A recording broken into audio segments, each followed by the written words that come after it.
Hello, everybody. Welcome to Hanging Out with Howie. I have two very special guests tonight. DJ Rachel is with me, and we're going to be discussing her polite rant she did a few weeks ago.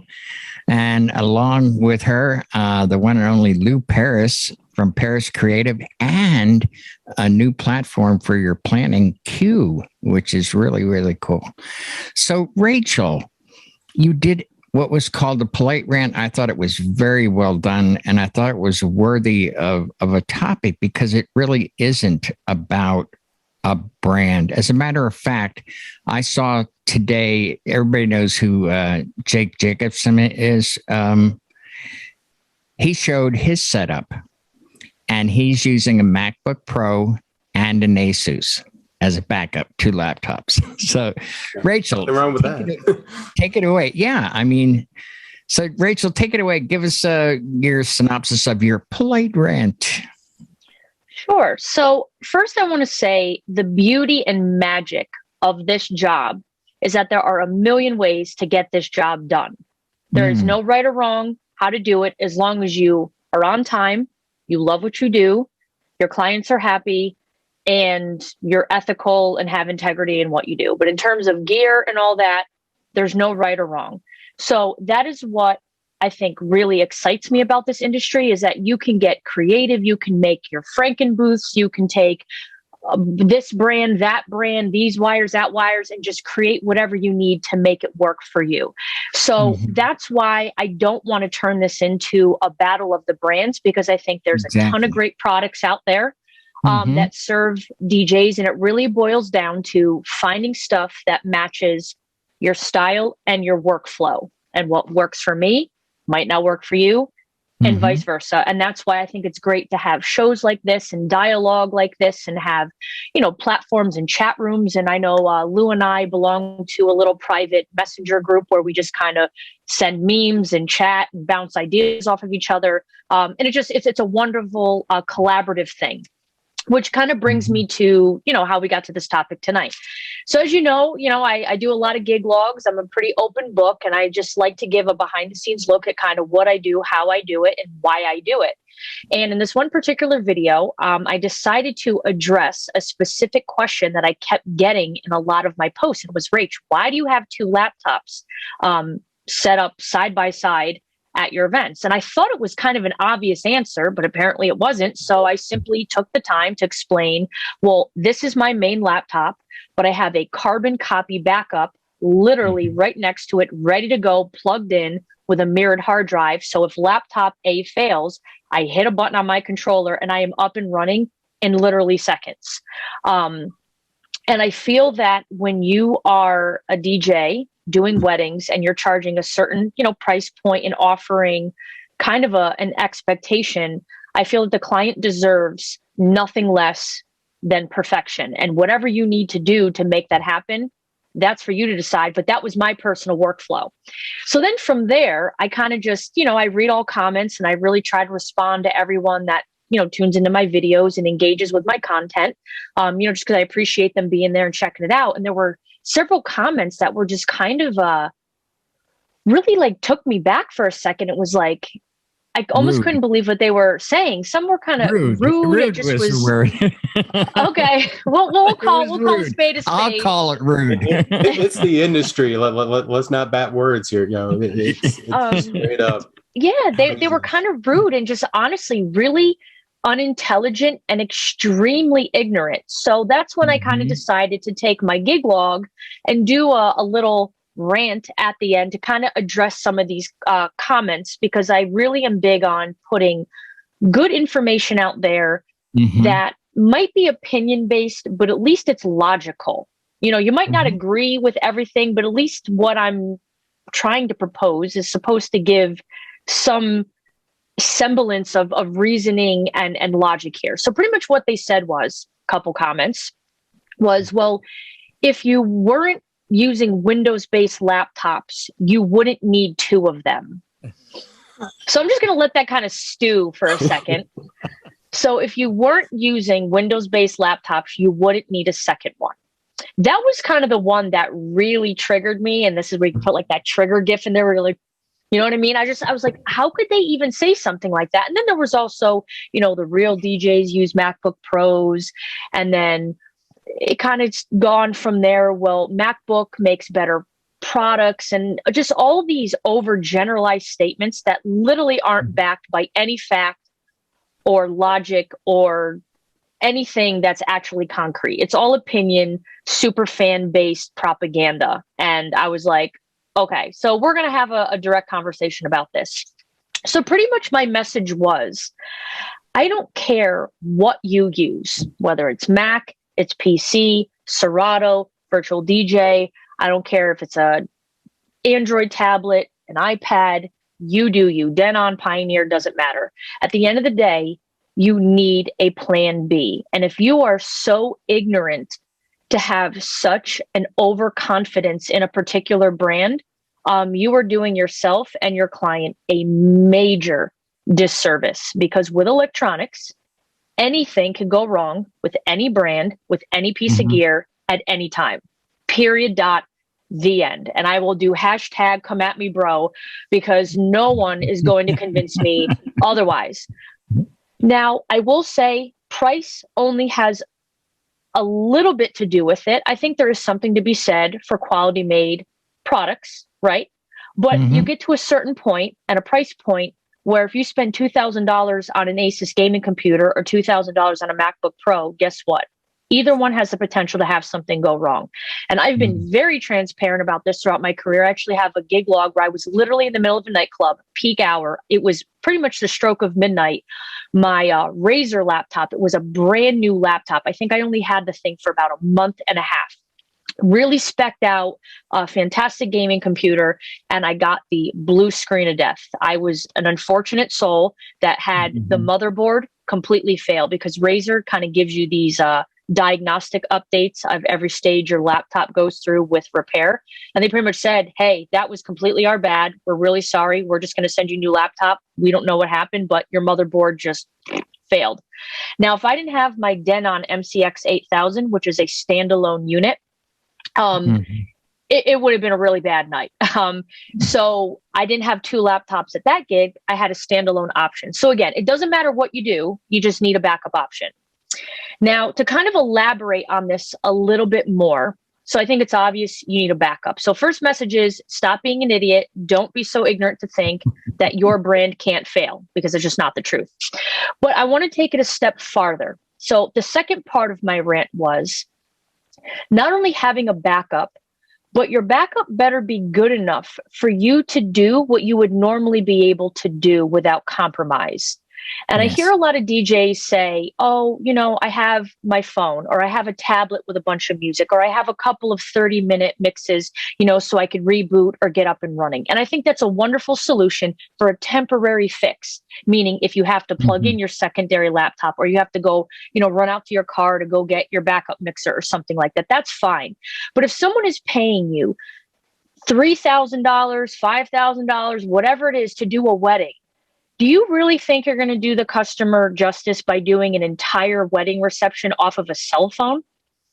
I guess it's better than having dead silence. But to me, a backup isn't just about having the show go on. It's about having the same show go on and not compromising the performance at all. And I don't think DJs put enough thought into that. They just think, all right, if I get dead silent, I'm just going to hit, play on Spotify, and this is how we're going to roll. And is that really a $3,000 wedding service? Not in my opinion.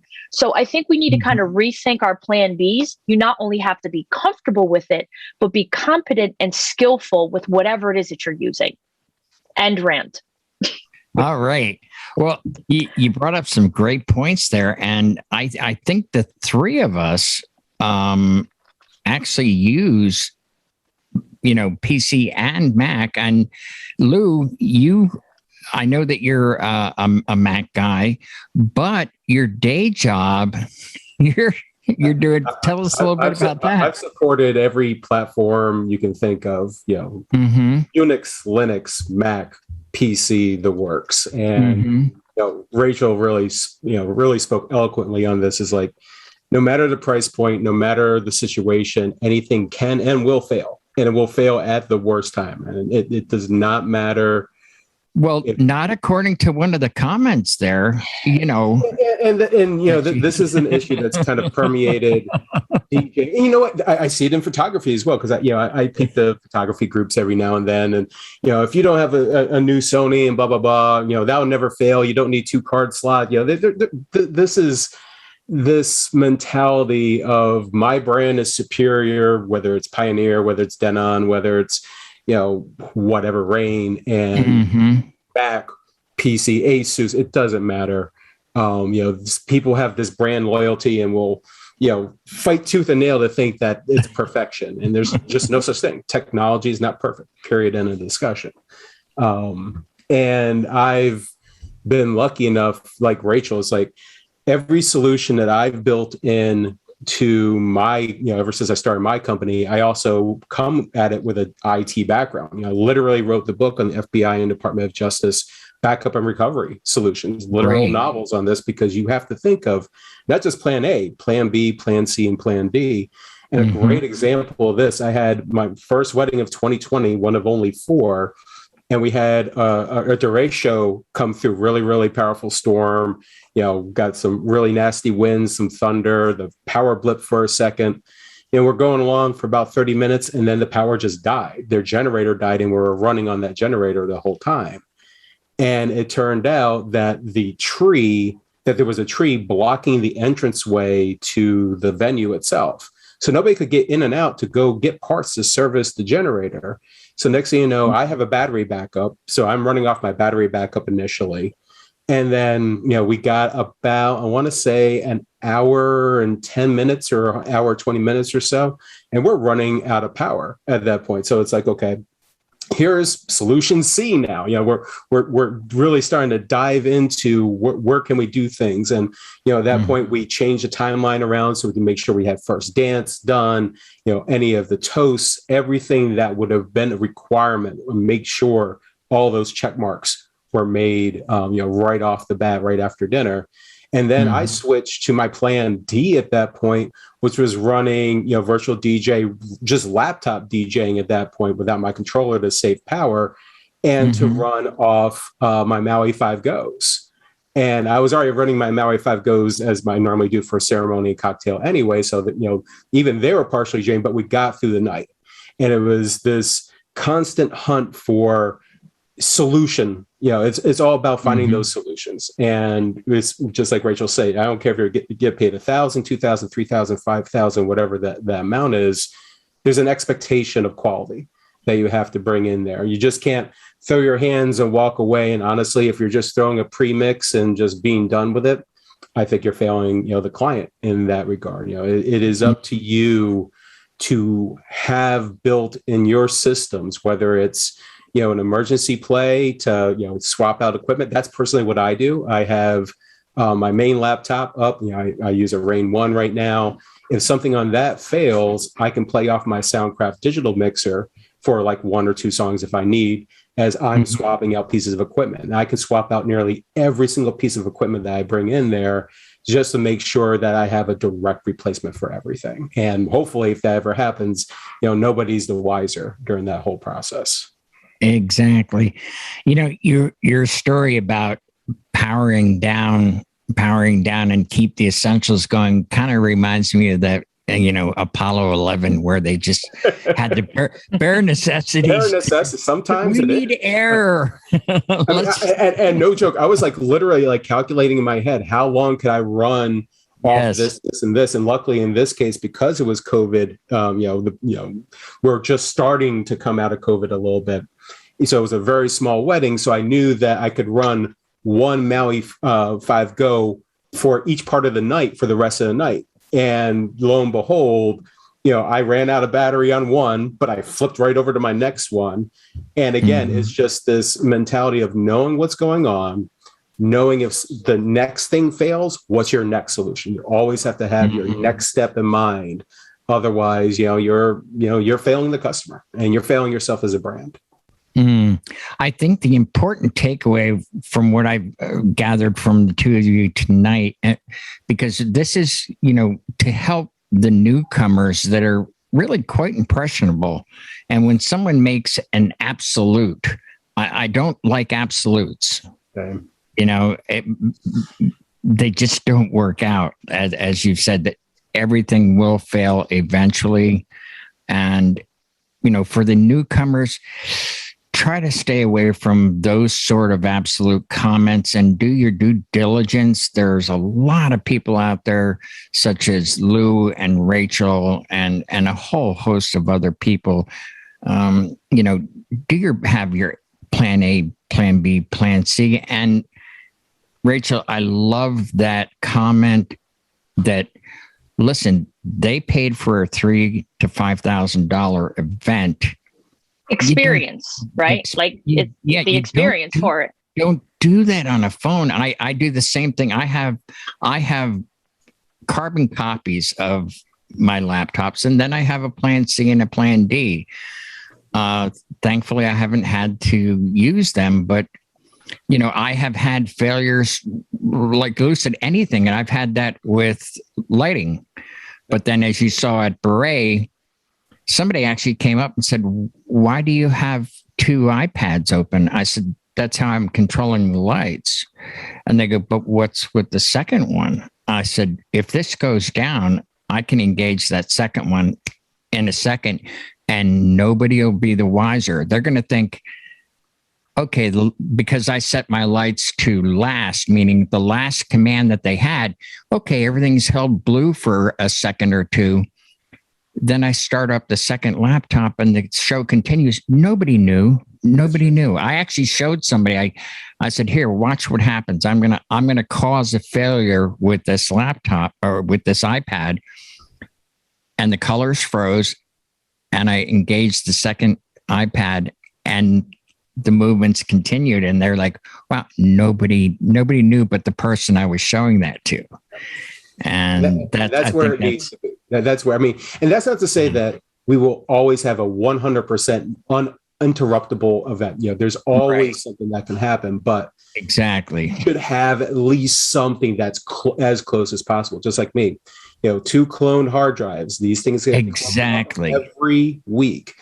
2 thumb drives, all the essentials, every song of the night, plus my master list, like my floor fillers and all that. Those are cloned. 2 laptops. So it's just like, you know, they're relatively small investments too. You know, you do not have to go overboard. Yes, having a second laptop may be a little pricey, but you don't have to have, you know, the top of the line laptop. You can have a somewhat older. My gig laptop actually is a little bit less powerful than my daily laptop, which happens to be my backup laptop. As long as you have 2 in the cycle, and it could be different brands. Like I said, so I know some people that do run Mac and an Asus or Dell or something like that. It doesn't matter in the end as long as it works in your workflow. Yeah. And you can perform up to the expectation of the client. So just to be clear, so I don't get any backlash, there's nothing wrong with having a phone or an iPad with backup music and pre-made mixes and stuff. But I feel that those options should allow you time to transition. If you had to replace God knows what, it shouldn't be the final solution, in my opinion, at least for something like a wedding and something a little bit more high caliber than that. Even my club example, if I didn't have the backup, could you imagine me DJing peak hour at a club from Spotify? Like, just no, I would have been absolutely mortified with it, kind of a thing. So, you know, the music stopped. I kind of looked around, like it was like what happened? The power go out? Did the speaker? Because club speakers, you know, everyone's redlining and like beating those systems up. So I didn't even realize it was me at first. And then once I realized it, I was like, oh, you know what? Flip that switch on engine. Everyone did the boo, you know, but then I actually have, believe it or not, this is how prepared I am. On my backup, especially with like the club situation, I have a song queued up that it's like a cold start. So it doesn't, so like if a song just cuts out and it's awkward, it almost makes it seem more intentional. Like it's one of those songs that's just like, oh, and you could just automatically pick it back up. You also have to be intentional in what you have prepared in case something goes wrong. Because imagine you have your backup, it goes down, you're like, oh my God, I got to find the playlist. I got to find the No, you need it like ready to go. You know what I mean? So you got to practice your backups. You got to be comfortable with your backup, and you got to be able to perform like a rock star on it. And to me, a cell phone with Spotify just isn't cutting it as a permanent solution. So totally I agree. And definitely staging the stuff, like for me, first dance, I pre-stage that emergency file when I do dance segment.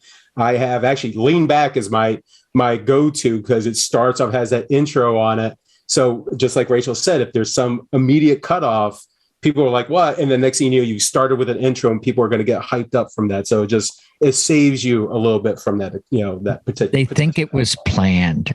Right. Like you trolled them or something, right? Yes. Yeah, that was the plan the whole time, right? Absolutely.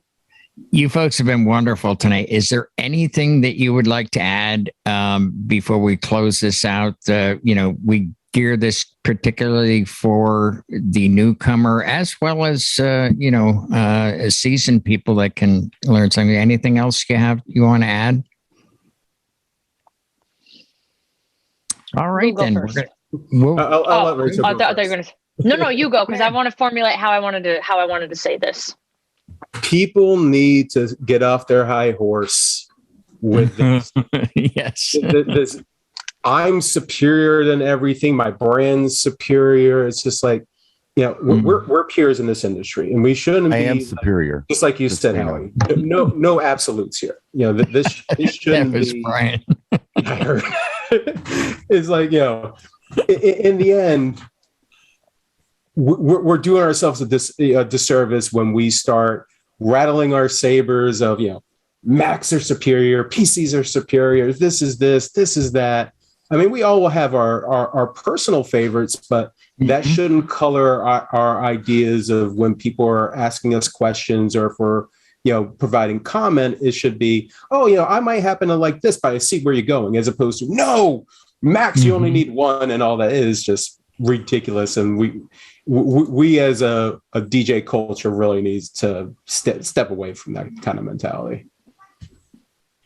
Absolutely. And remember, so DJs in general, because there's a lot of information out there, right? And people are always going to defend their purchases because it's their hard-earned money, and what they use kind of represents their brand. Like, so if they're part of the Apple Serato crowd, you're part of the Denon club, so people are always going to defend what they buy because they never want to admit either they made a bad purchase, or, it's what we get very defensive over the things we use. So I have people, I've been using Apple and I've never had a problem. Well, it doesn't mean you're never going to. So you're just, you're not there yet, but that doesn't mean anything.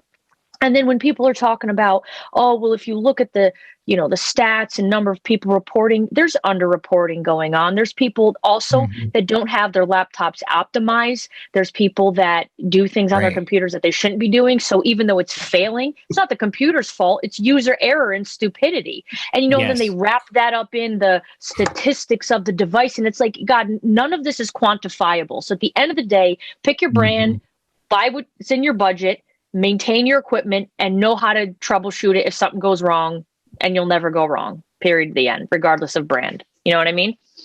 That's Excellent. It. So. Well, all right. Rachel, thank you so much. Lou, always a pleasure. This has been a pleasure. And I want to thank the voice of God, Brian S. Fred, for chiming in. And we'll see you folks next week. Thank you so much.